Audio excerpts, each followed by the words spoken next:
Hey guys, what's up? It's your man Pete, and I just wanted to do this video to sort of throw on top of my last video where I gave you guys an update on what the prices have been and how they've gone up in the month of February, but I took a little deeper dive and I noticed that the numbers were better than Vancouver. So I wanted to do this video because it's monumental, it's historic. This is the first time Toronto has actually passed Vancouver as an average price for homes and condos all across both cities. And truthfully speaking, it's probably not going to stop here for Toronto and the GTA region. This is big news. This is historic, but again, nobody's talking about it. So that's why you follow my channel, because I bring this type of information out to you guys so that it makes sense, so that you finally understand what's really happening. And for those of you who follow real estate nationally, have known for since the beginning, we've always been behind Vancouver. So Vancouver has always been the #1 most expensive in the country and one of the most expensive in the world. And Toronto has always held firm at second place simply because we're a much bigger city. There's a lot more transactions and numbers that we deal with here. And while Vancouver has actually been averaging $2 million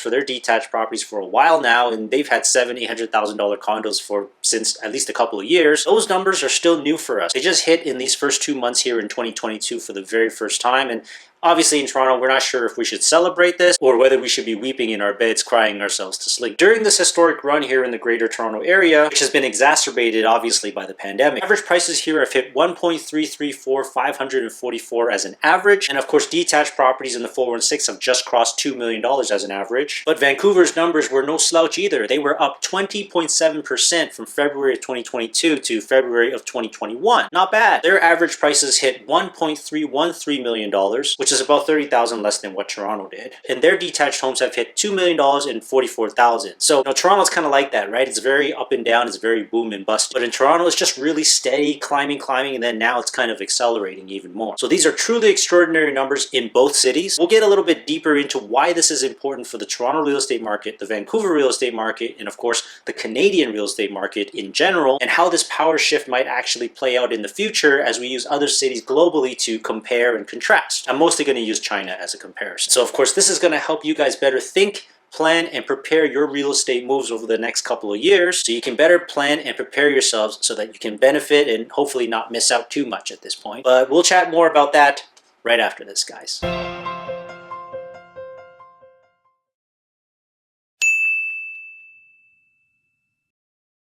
Okay, and we're back. As always, you guys watch my channel because we stay on top of the trends, we stay on top of the numbers, and we're actually out there in the field buying and selling properties, so we actually know what we're talking about here. We basically give you the information so that you can connect the dots properly and help you make more strategic moves going forward, because obviously we can't look to the past anymore. It's really, really huge news. It's massive that Toronto has officially passed Vancouver, because historically Vancouver has always been ranked in the top 3 of the most unaffordable properties all around the world. So does that mean Toronto is now in the top 3 in the world? I guess it depends on how you look at it, and it depends on how you rank it. But we're going to start seeing these new rankings and lists coming out probably in the next couple of months, and Toronto's going to be a lot higher in that position, I assure you. And so this is probably not just symbolic and staggering, it's probably a sign of further things to come. And so I'd like to share with you guys a little story about, a time in my younger days where I traveled to China and I stayed in Beijing at the time. And for those who aren't aware, Beijing is the capital city of China, which is the 3rd largest country in the entire world, and also the most populous. Now, at the time, I hadn't officially started selling real estate yet. I was still exploring opportunities as an entrepreneur and trying out some business ideas over in China. But for me, what comes naturally to me is I'm always analyzing properties. I'm always analyzing markets,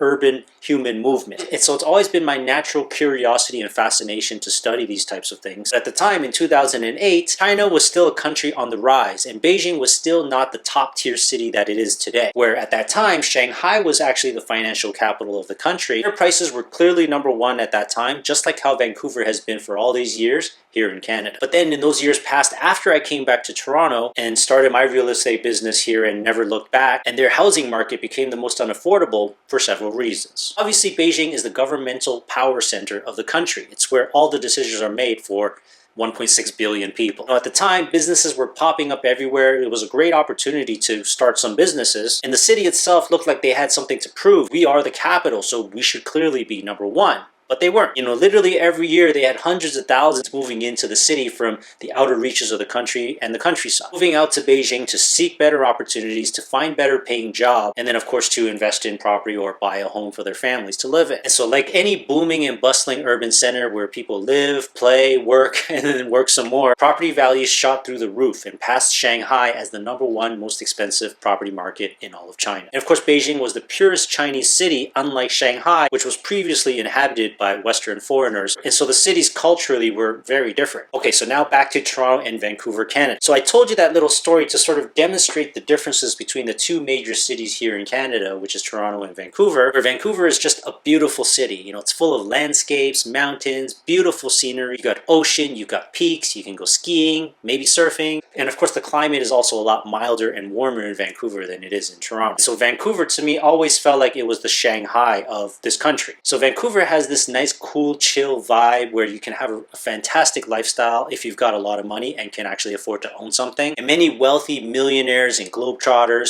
celebrities, influencers, athletes, they call Vancouver home, or they make Vancouver their second home to go and visit and just chill out. But for the most part, it's kind of a playground for the rich, and they don't really spend a lot of time there, which was why they had to introduce that vacant tax years ago in BC. And then of course you've got a lot of people coming over and immigrating from Southeast Asia, many who are very cash rich, by the way, coming from places like China, Hong Kong, Taiwan, and Korea. I've heard that there's also quite a bit of Middle East money there as well too. See, but the thing is Vancouver is much smaller when it comes to geographic size. It's only got about 2,800 square kilometers of actual land and geography, with the population size for all of Metro Vancouver being at around 2.4 million people, which isn't really that small, but it's much smaller compared to Toronto. Then when we compare it to Toronto, or at least the urban part of Toronto, we're looking at about 5,900 square kilometers, so more than double Vancouver's size. And with the population of the GTA, based on the last census, being at around 6.2 million people, so landmass-wise, we're double the size, but population-wise, we're gonna be almost triple at some point. Even though it's colder, many people come to Toronto to live, to work, to raise their families, essentially to stay. So it's very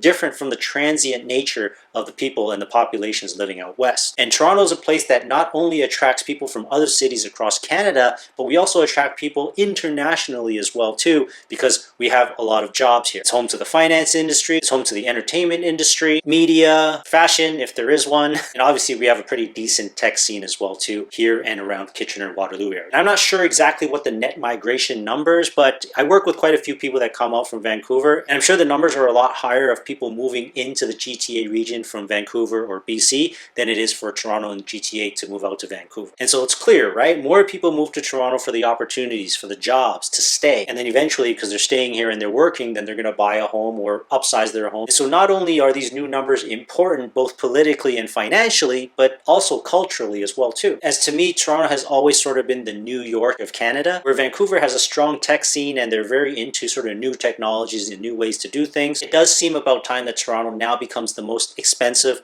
most unaffordable, but also the most influential city in all of the country. So that's just my position, and that's just the way I look at it. And I think a lot of people would be surprised to think that why wouldn't Toronto be the most expensive? Because it's the larger city, there's way more people here. We have a lot more land size, we have a lot more development ability, like we can still continue to grow. Toronto is definitely going to be one of those cities that will eventually at some point reach 10 million people, which essentially makes it a megacity. And as we continue to influence the real estate market more here in the GTA region, it continues to influence and set prices for all other cities around the country too. Because as we know, a lot of investors are leaving Toronto now to find cheaper places to buy properties, places like Alberta, Halifax. So now that we've crossed this very important barrier, the floodgates are just going to be completely open now for the city and the region. And there's really no stopping Toronto real estate unless there's other external outside factors. And so Toronto is here to reaffirm its position in the city, in the global stage, as being one of the most influential cities in the country and one of the most influential cities from a real estate perspective in North America, definitely. And of course, you watch this channel because you want to learn from the best, right? You want to work with and absorb information from one of the most influential agents in the city. Am I right? So please be sure to hit that subscribe button if you haven't already. Please make sure you give us a thumbs up, and it helps us reach more people, especially if you enjoyed this video. Make sure you hit the thumbs up because it helps us reach more people on the platform. And of course, if you are looking and you're ready to move, you want to buy or you want to sell, then you know who you're going to call, right? Contact is in the description box below, also at the end of the video. I hope you guys enjoyed this, and this is pretty big news. We'll see you in the next one. Bye for now.